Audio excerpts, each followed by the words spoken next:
You make my eyes run over.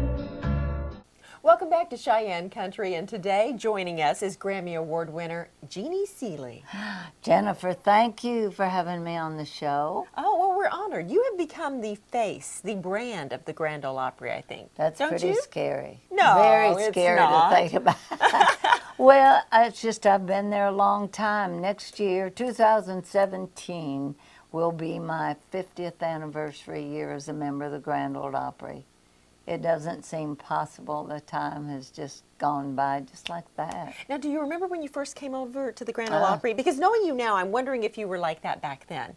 Bold, sassy.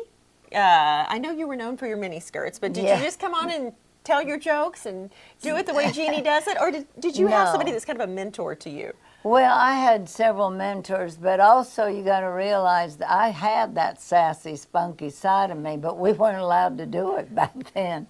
In fact, when I first came, you seldom got a microphone of your own. They would ask you a yes or no answer and go, Yeah. and you had that long to say, mm-hmm, And then get into the song. Yeah. So it really wasn't until Bob Whitaker took over and he allowed women to host that I really had an opportunity to tell my jokes and be me.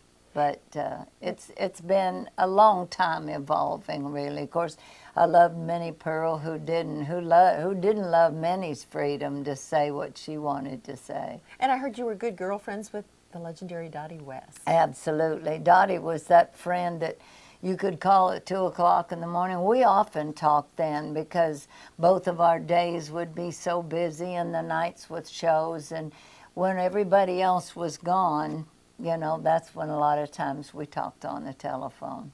You did the Grand Ladies of the Opry tours for a while with That Miss Jean was Shepherd. Jean Shepherd's idea to do that, the grandest lady of them all. She had the idea. It actually came about, we were doing a T.J. Martell fashion show for raising funds for T.J. Martell Foundation. And they were going to group the Opry ladies together in one segment.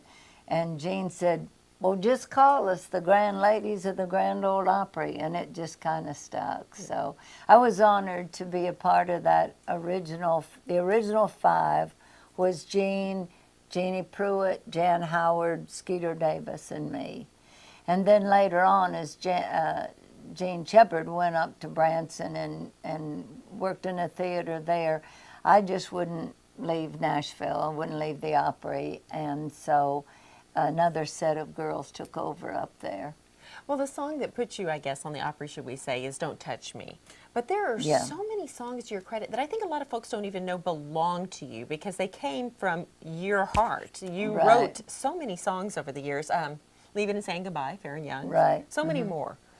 Yeah, it seems funny to me now that I can think back and some of my heroes recorded some of my songs. Of course, one was Ernest Tubb when I first came, and I was honored to be a part of Ernest Tubb's television show. And I remember when I wrote this song, I could just hear Ernest singing it.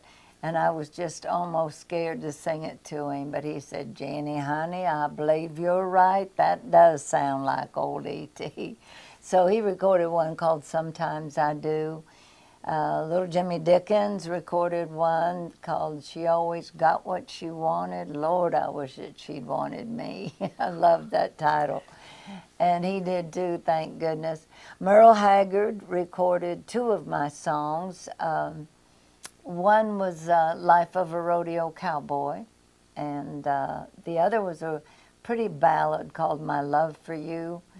And I wrote that on the bus when Jack Green and I were touring together. And it just came up in such a hurry, and I had just put on a fresh coat of nail polish, and I had the idea, and I grabbed the tablet. I was writing, I smeared nail polish all over the bus table, everything, but it worked. That should have been framed in the Hall Right. of Fame. Now, you've got some of your songs together on a 14-song collection. I do. Written in Stone is the new CD. Written in song. Song, sorry. Yeah, I written in wrote song. it on a song because it made me think. That far back, yeah. Well, Eddie Stubbs has been encouraging me to do that for a long time, and I guess I just didn't have the confidence in my own songs, but Eddie did, and I thought, you know, Eddie Stubbs is seldom wrong, so maybe I better take his advice. So we did. We went in. This studio, as a matter of fact, I love this studio we're in. And we did 14 sides, and most of them were recorded by my peers. Connie Smith was one of them, Dottie West, and also a legendary blues artist, Irma Thomas, recorded one of my songs. All right. And wait till you hear the sassiness with Jeannie, Jesse Coulter, and Jan Howard. Yeah. So, Written in Song is the name of the album. Thank you again, Jeannie. Thank you. It's always good to spend time with Definitely. you. 2 o'clock in the morning talk.